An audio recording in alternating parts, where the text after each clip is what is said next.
thème de ce message est le combat spirituel. Nous allons voir que dans Éphésiens 6, verset 10, il est dit « Au reste, soyez puissants dans le Seigneur par sa force souveraine ». Là, il est important de voir juste le petit mot qui dit « au reste ». Au reste, ça signifie qu'il y a quelque chose qui est au préalable. Il y a quelque chose qui est avant. Et nous voyons que l'épître aux Éphésiens, c'est l'épître qui est appelée l'épître de la maturité. Et nous voyons qu'au début, l'apôtre Paul prie. Dans Éphésiens 1, au verset 17, il dit, ou au verset 16, « Je ne cesse de rendre grâce pour vous, faisant mention de vous dans mes prières, afin que le Dieu de notre Seigneur Jésus-Christ, le Père de gloire, vous donne un esprit de sagesse et de révélation dans sa connaissance, et qu'il illumine les yeux de votre cœur pour que vous sachiez quelle est l'espérance qui s'attache à son appel. » Donc il prie pour que nous ayons de la connaissance, pour que nos yeux spirituels soient ouverts, pour que nous puissions comprendre les choses spirituellement. L'espérance qui s'attache à son appel, quelle est la richesse de la gloire de son héritage qu'il réserve aux saints, et quelle est envers nous qui croyons l'infinie grandeur de sa puissance se manifestant avec efficacité par la vertu en sa force. L'apôtre Paul prie pour que nous connaissions notre appel, pour que nous connaissions l'espérance, la puissance de Dieu qui habite en nous. Et il dit que cette puissance, au verset 20, il l'a déployée en Christ en le ressuscitant des morts et en le faisant asseoir à sa droite dans les lieux célestes, au-dessus de toute domination, de toute autorité, de toute puissance, de toute dignité et de tout nom qui peut se nommer, non seulement dans le siècle présent, mais encore dans le siècle à venir. Il a tout mis sous ses pieds et il a donné pour chef suprême à l'Église, qui est son corps, la plénitude de celui qui remplit tout en tous. Et ici nous voyons l'apôtre Paul qui dit que parce que nous sommes le corps de Christ, nous sommes en Christ, nous sommes le corps de Christ, l'ennemi est sous nos pieds. Et les textes suivants nous montrent qui nous sommes en Christ. Et après cela, l'apôtre Paul commence à parler du combat spirituel. Ce qui signifie que pour nous, pour pouvoir entrer dans le combat spirituel, dans un combat, le combat spirituel, c'est un combat au niveau de nos pensées. C'est là où l'ennemi attaque souvent nos pensées. Il y a différents niveaux de combat spirituel. Mais le combat spirituel, il est important que nous connaissions notre identité afin de pouvoir être efficaces justement dans ce combat. C'est pour ça qu'il est important que vous soyez enseignés et que vous sachiez qui vous êtes en Christ. Vous êtes des nouvelles créatures, les choses anciennes sont passées.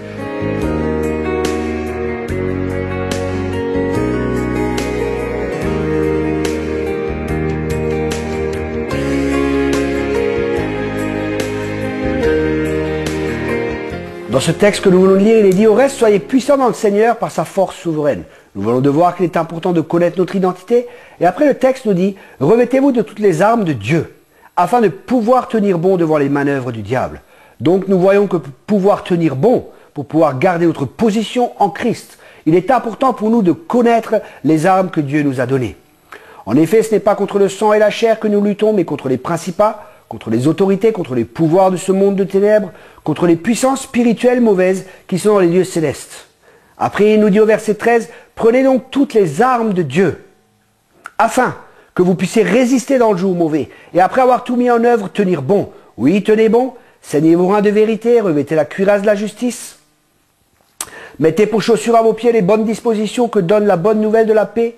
Prenez en toutes circonstances le bouclier de la foi, avec lequel vous pourrez éteindre tous les traits enflammés du mauvais. Prenez aussi le casque du salut et l'épée de l'esprit, qui est la parole de Dieu. Priez en tout temps, par l'esprit, avec toutes sortes de prières et de supplications. Pour ce faire, restez éveillés, consacrez-vous toujours assidûment à supplier pour tous les saints. Pour moi aussi, afin que la parole, quand j'ouvre la bouche, me soit donnée pour que je fasse connaître avec assurance le mystère de la bonne nouvelle, pour lequel je suis ambassadeur dans les chaînes, que j'en parle avec assurance, comme je dois en parler. Nous voyons que l'apôtre Paul prie pour que nous ayons une révélation de qui nous sommes en Christ, et après nous pouvons partir dans ce combat, nous pouvons partir dans le combat, et nous voyons aussi que notre combat est un combat dans la prière. Le combat aussi, nous devons être revêtus de toutes les armes de Dieu, c'est un combat spirituel, le combat de la prière n'est pas de prier pour sa grand-mère, c'est très bien de prier pour sa grand-mère, mais le combat est là pour que la parole de Dieu puisse être annoncée, pour que l'évangile puisse être proclamé, pour que l'évangile puisse être annoncé. Des fois, quand je vais dans certaines églises, je crois que je suis à Jérusalem. C'est vrai, j'ai économisé les billets d'avion, mais je crois que je suis devant le mur des lamentations. Oh Seigneur, oh Seigneur. Ils sont tous en train de pleurer devant Dieu, au lieu de prier avec autorité, de prendre autorité sur l'ennemi. Déchargez-vous sur lui de tous vos soucis, et lui prendra soin de vous. Et on voit les chrétiens que parce qu'ils ne connaissent pas la parole de Dieu, parce qu'ils ne savent pas qui ils sont en Jésus-Christ, c'est plus des lamentations que des prières. Et dans ce texte aussi, il est dit plusieurs sortes de prières. Donc il existe différentes sortes de prières. Il y a la reconnaissance, la prière de reconnaissance, où nous remercions Dieu. Il y a la prière de combat, il y a le parler en langue. Il y a la prière par le parler en langue, il y a la prière d'autorité, où nous commandons à l'ennemi. Il y a différentes sortes de prières. Ce texte aussi nous montre que nous sommes dans un combat, que ce dernier n'est pas un combat naturel, mais que c'est un combat spirituel. Le but de ces enseignements sur le combat spirituel est de comprendre comment le monde spirituel nous influence et comment nous pouvons influencer le monde spirituel.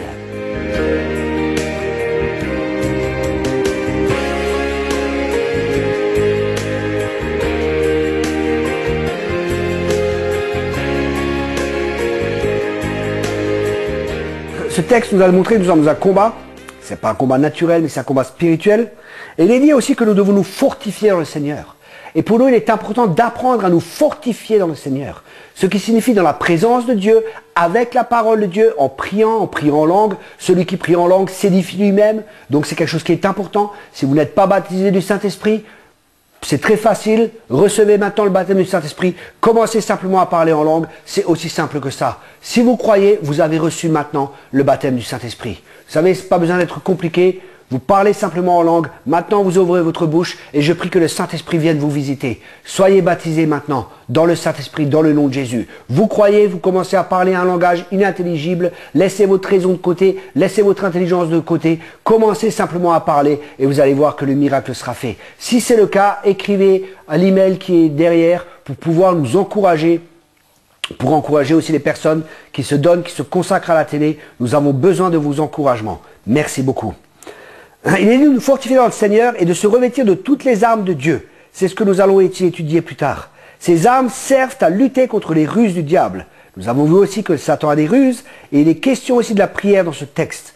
Il existe aussi différents niveaux de combat spirituel. Il y a le combat personnel, il y a le combat pour nos bien-aimés, pour notre famille, pour nos foyers, pour nos villes, pour nos églises et pour notre pays. Et il est important aussi d'être équilibré dans le combat spirituel. Écoutez bien ce que je vous dis. Le combat spirituel n'est pas une fin en soi. C'est un moyen pour amener le royaume de Dieu, pour que les perdus soient sauvés. Il y a des gens, ils font du combat spirituel, ils n'arrêtent pas de prier depuis 20 ans que je les connais, ils sont toujours dans le combat. Mais ils n'ont jamais amené une âme à Christ. Et là, je me pose vraiment des questions. C'est bien de prier, mais la prière sans les actes est inefficace. C'est très bien de prier, je crois qu'il y a une influence, que ça va faire quelque chose. Mais c'est important, une fois qu'on a envoyé les bombardiers, que les bombardiers soient là, que le personnel terrestre aussi, que l'infanterie se déplace et que nous allons arracher les âmes à Satan. Une autre raison pour le combat spirituel est que le peuple de Dieu se laisse opprimer par manque de connaissances. Nous voyons que l'apôtre Paul, il plie les genoux et il prie pour que nous ayons un esprit de révélation et que nous sachions qui nous sommes en Christ. La plupart des prières de l'apôtre Paul sont dirigées pour les chrétiens, pour que ces derniers reconnaissent qui ils sont en Jésus-Christ. Il est important aussi de ne pas mettre trop d'emphase sur le combat spirituel, ne pas donner la faute au diable pour tout ce qu'il fait, car il peut uniquement faire ce que nous lui permettons qu'il fasse. Un autre problème dans le combat spirituel, c'est que les gens deviennent orgueilleux. Ah, maintenant, nous avons compris, nous sommes l'élite. L'humilité est une clé dans le combat spirituel. Il n'y a qu'une seule élite, et cette élite, c'est Jésus-Christ. Il n'y a qu'une seule star, c'est Jésus.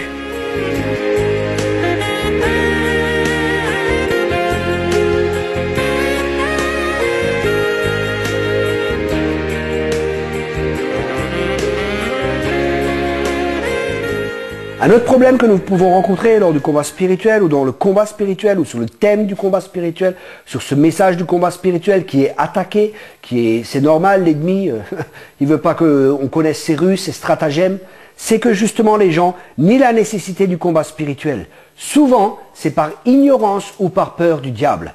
Mon peuple périt parce qu'il n'a pas la connaissance. L'apôtre Paul priait pour ça, pour que nous ayons des révélations. Nous avons besoin d'un esprit de révélation. Ou alors par peur du diable. Ils mettent trop d'emphase sur le diable. Le diable est un ennemi vaincu. Nous sommes le peuple de Dieu. C'est nous qui sommes les vainqueurs. C'est nous qui avons l'autorité sur toute la puissance de l'ennemi. Il est important aussi de comprendre que nous n'avons pas à lutter contre des personnes, même si ces dernières se laissent influencer par l'ennemi. Et nous voyons dans le combat spirituel, il y a 3 phases importantes. Il y a par exemple la conscience. La conscience signifie que nous devons être conscients que nous sommes dans un combat spirituel. Si nous ne sommes pas conscients du combat spirituel, nous ne combattrons pas. Et nous croirons que les choses qui nous arrivent sont normales et sont naturelles et nous n'allons pas envisager que les choses changent, et nous n'allons rien faire pour que les situations, pour que les circonstances changent parce que nous croyons que c'est naturel. Mais le naturel est toujours influencé par le spirituel. Et pour changer notre naturel, il est nécessaire que le spirituel soit influencé par nous. Rappelez-vous qu'au début j'ai dit qu'il est important que nous comprenions que le but du combat spirituel est de savoir comment nous sommes influencés spirituellement et comment nous pouvons influencer le monde spirituel pour que les circonstances changent. L'état d'une nation est reconnu à l'état de l'Église. Je parle aux églises et je parle aux ministères, je parle à tous les chrétiens de France. Écoutez bien, l'état d'une nation est reconnu à l'état de l'Église. Et il est temps que nous nous réveillons. Je me parle à moi-même et je parle à chaque chrétien. Réveillons-nous et sortons de la léthargie, sortons du statu quo, sortons de cette phase où nous croyons que tout va bien alors que tout va mal. Il y a énormément de souffrance dans notre pays. Les gens ont vraiment besoin d'entendre l'évangile. Mais avant d'entendre l'évangile, il est aussi important que nous puissions, que nous cherchions Dieu, que nous prions Dieu, que nous prenions autorité et que nous allions annoncer l'évangile dans la puissance du Saint-Esprit afin que le plus grand nombre soit sauvé. Reinhard Bonnke, un des plus grands évangélistes, un homme qui a gagné le plus d'âmes, reconnaît et déclare l'importance du combat spirituel. C'est des hommes d'expérience. Et non seulement lui le reconnaît, mais surtout la parole de Dieu qui doit être notre support, reconnaît la nécessité du combat spirituel, de la prière, de l'intercession. C'est pour ça qu'il avait Suzette Ekin avec lui, qui était responsable de l'intercession. Vous savez, il n'y a pas des choses qui se produisent comme ça par hasard. Il y a cause et effet. Et pour cela, il est important pour nous de connaître le combat spirituel, de connaître comment nous pouvons avoir une influence pour que la volonté de Dieu, le royaume de Dieu puisse s'établir sur cette terre.